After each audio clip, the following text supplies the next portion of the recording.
Shalom saudara, salam dalam kasih Tuhan Yesus Kristus. Puji Tuhan, kita sudah memasuki bulan yang baru, bulan Desember. Karena penyertaan Tuhan begitu sempurna bagi setiap kita, amin. Mari kan berikan serukan-serukan haleluya kepada Tuhan. Haleluya. Karena kebaikan Tuhan yang tidak pernah habis dalam kehidupan saudara dan saya. Amen. Sampai dengan saat ini, penyertaannya senantiasa selalu ada dan ada bagi kehidupan kita. Mari kita mau bersuka cita pada hari ini karena kebaikan Tuhan yang tidak pernah habis dalam kehidupanmu dan kehidupan saya selama-lamanya. Mari naikkan pujian, ku kan bersuka.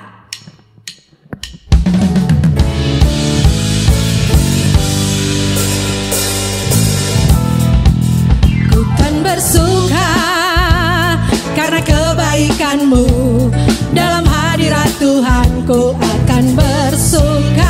Ku kan bernyanyi puji kebesaranmu, dan hatiku bersuka karena Tuhan. Ku kan bersuka karena kebaikanmu. Dalam hadirat Tuhan ku akan bersuka. Ku kan bernyanyi puji kebesaranmu, dan hatiku bersuka karena Tuhan. Rahmatnya baru bagiku setiap hari, anugerahnya limpah bagiku. Oh, dia ganti duka dengan sukacita, dan kain kabungku digantikan tarian haleluya, dan hatiku bersuka. Amin. Bersuka dalam kebaikanmu. Dalam hadirat Tuhan ku akan bersuka. Ku kan bernyanyi puji kebesaranmu, dan hatiku bersuka karena Tuhan. Sekali lagi katakan, ku kan bersuka karena kebaikanmu. Dalam hadirat Tuhan ku akan bersuka. Ku kan bernyanyi puji kebesaranmu, dan hatiku bersuka karena Tuhan. Rahmatnya baru bagiku setiap hari, anugerahnya limpah bagiku. Oh, dia ganti duka dengan sukacita, dan kain kabungku digantikan tarian haleluya, dan hatiku bersuka. Rahmatnya baru bagiku setiap hari, anugerahnya limpah bagiku. Oh, dia ganti duka dengan sukacita, dan kain kabungku digantikan tarian haleluya, dan hatiku bersuka. Kami sungguh bersuka cita kepadamu Tuhan. Sukacitamu mengalir bagi setiap kami. Haleluya. Mari saudara, engkau bangkit berdiri di tempat dudukmu, dan sama-sama kita mau katakan rahmatnya baru. Rahmatnya baru bagiku setiap hari, anugerahnya limpah bagiku. Oh, dia ganti duka dengan sukacita, dan kain kabungku digantikan tarian haleluya, dan hatiku bersuka. Oh, rahmatnya bagiku setiap hari, haleluya, anugerahnya limpah bagiku. Oh, dia ganti duka dengan sukacita, dan kain kabungku digantikan tarian haleluya, dan hatiku berserukan haleluya, haleluya, haleluya, dan hatiku bersuka. Haleluya, haleluya, dan hatiku bersuka. Haleluya.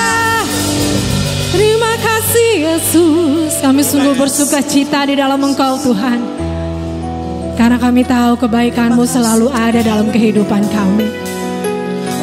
Terima kasih Yesus. Terima kasih Yesus. Terima kasih.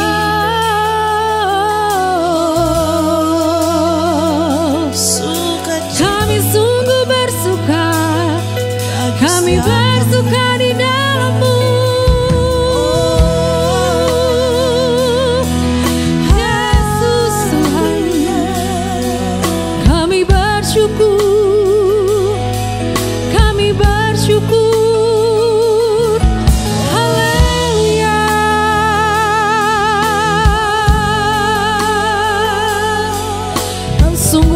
Tuhan. Kau sungguh baik Tuhan. Penyertaan-Mu sempurna. Amin. Oh, terima kasih Yesus. Kami bersuka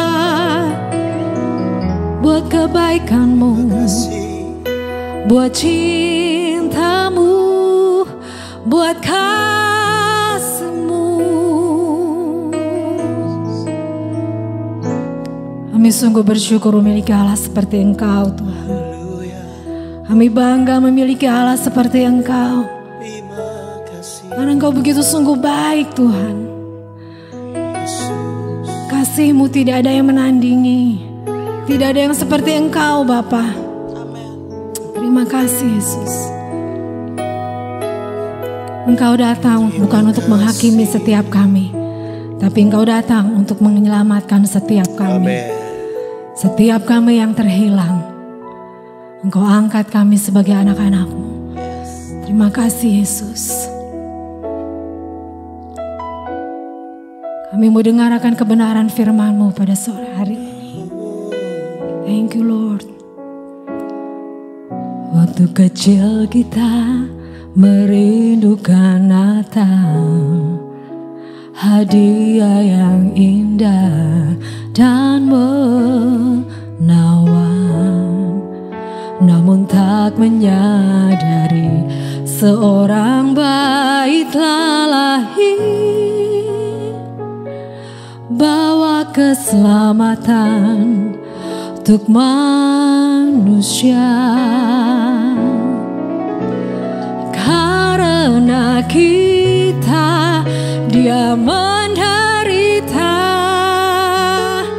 karena kita Dia disalibkan,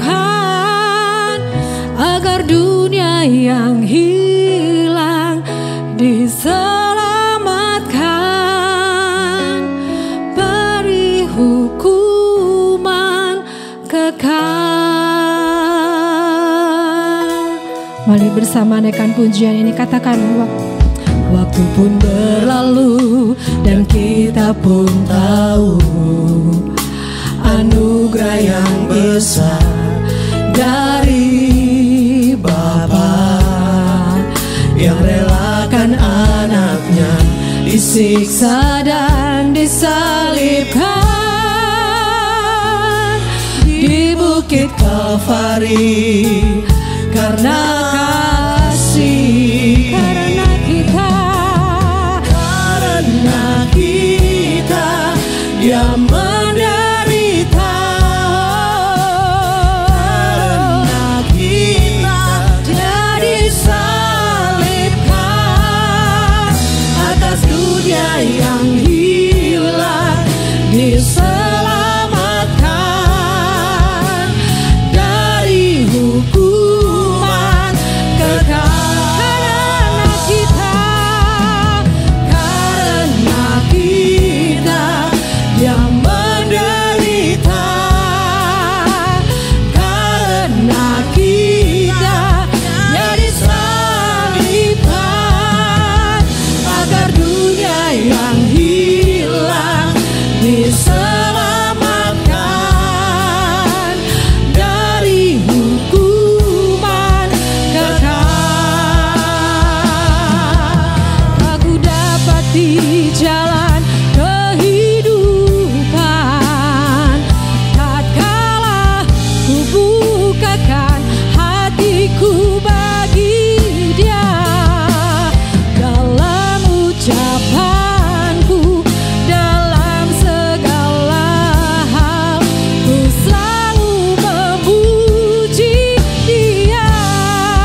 kasih. Haleluya, kami bersyukur. Terima kasih Tuhan. Haleluya.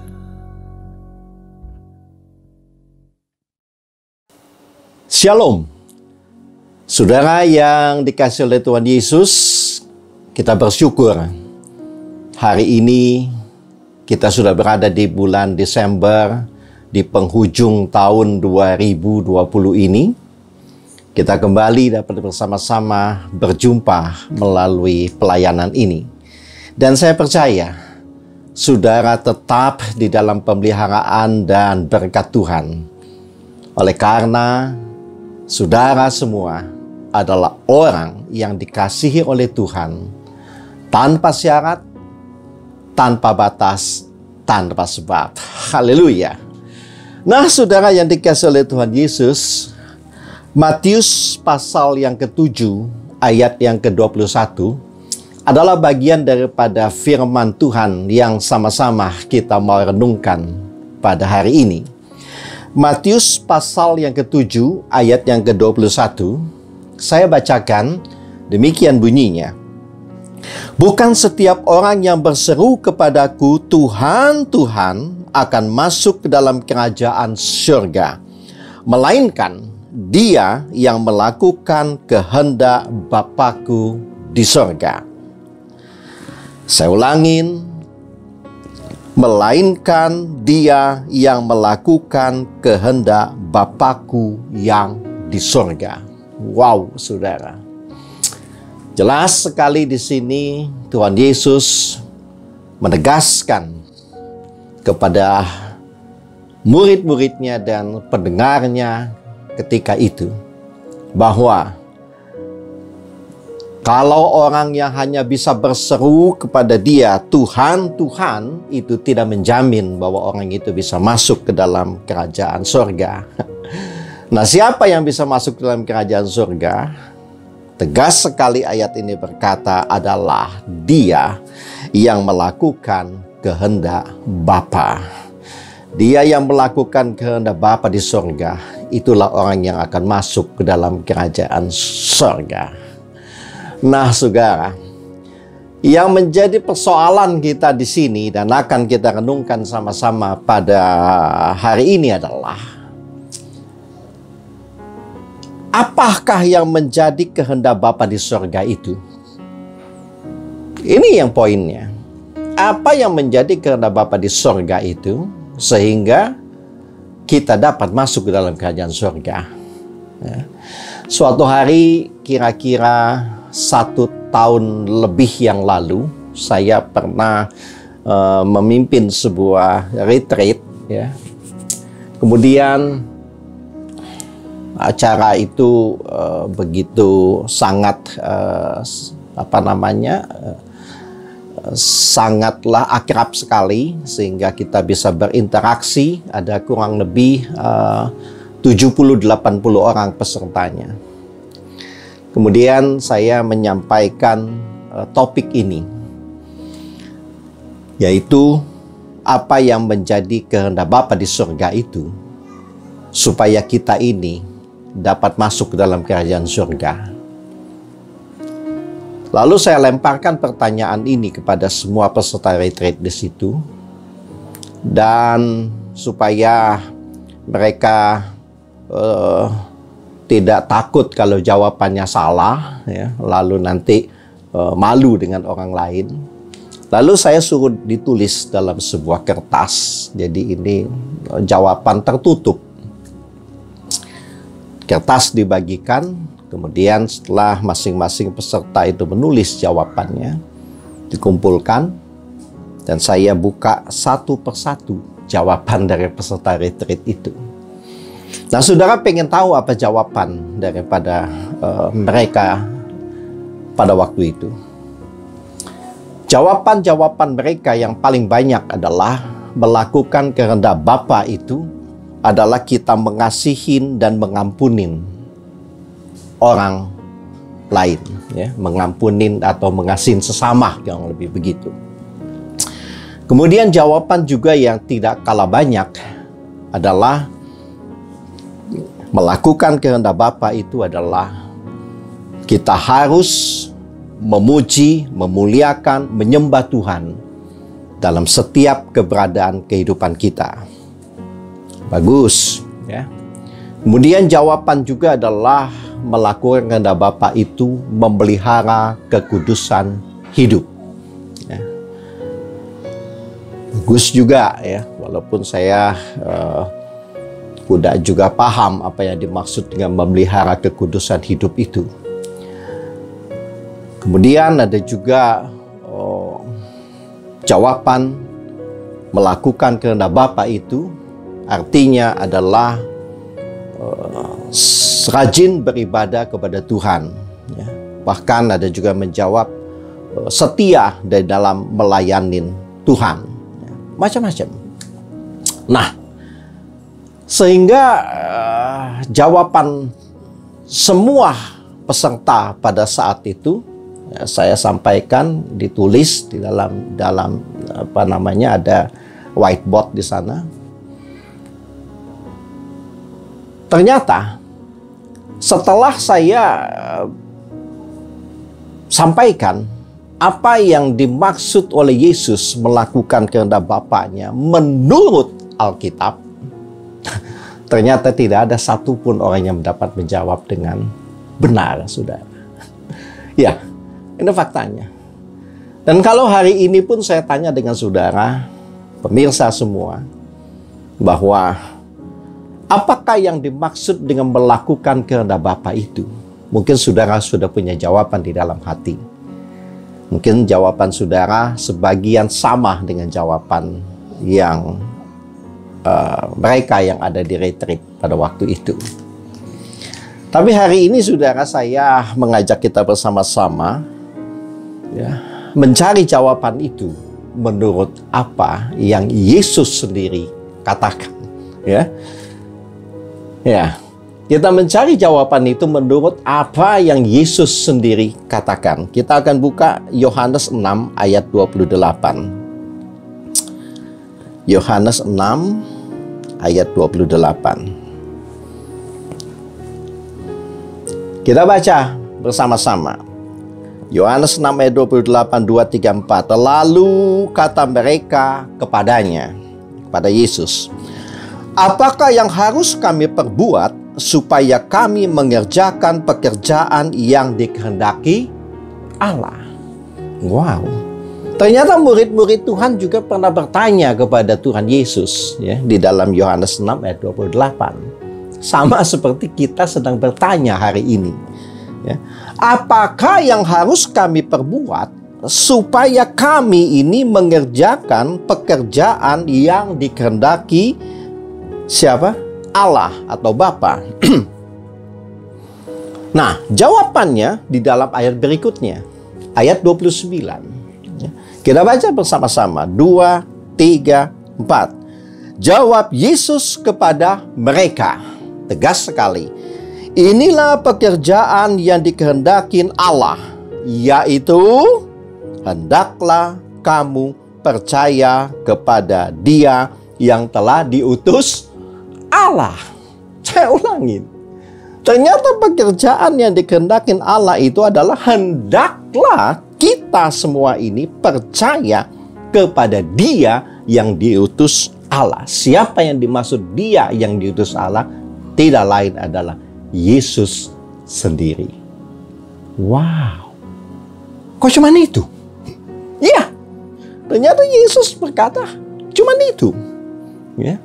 Yang dikehendaki oleh Allah itu adalah supaya kita percaya kepada Yesus, saudara. Nah, hal ini diulangi lagi oleh Yesus dalam Yohanes 6 ayat 40. Ya. Kalau tadi 29, sekarang kita lompat ke ayat 40.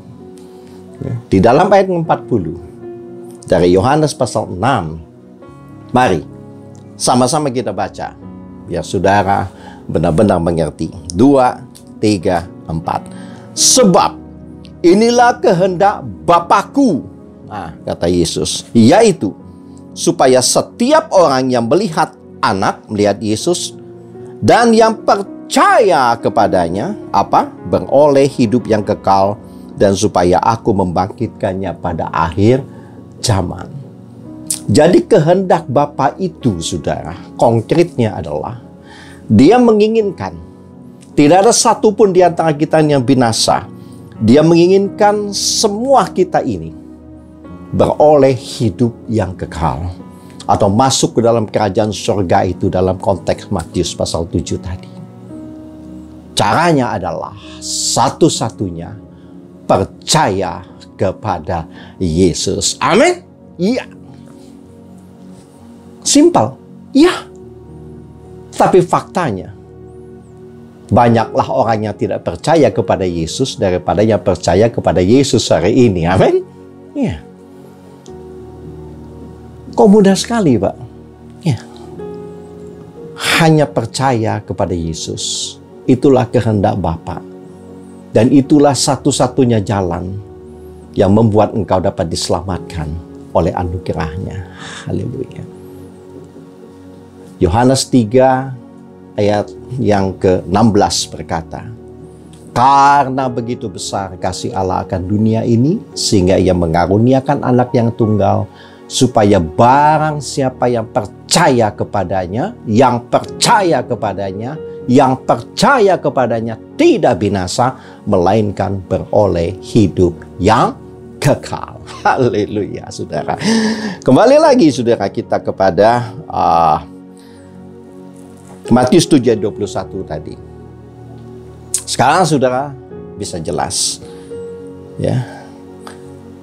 Bukan setiap orang yang berseru kepadaku Tuhan, Tuhan akan masuk ke dalam kerajaan surga, melainkan dia yang melakukan kehendak Bapakku yang di surga. Apa itu melakukan kehendak Bapakku yang di surga?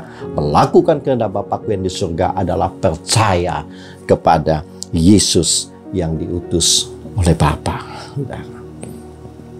Ternyata seringkali kita menafsirkan bahwa kehendak Bapa itu adalah melakukan hukum-hukum agama. Sekali lagi saya katakan, seringkali kita berpikir bahwa melakukan kehendak Bapa itu adalah dengan jalan kita melakukan hukum-hukum agama atau hukum-hukum Taurat, saudara.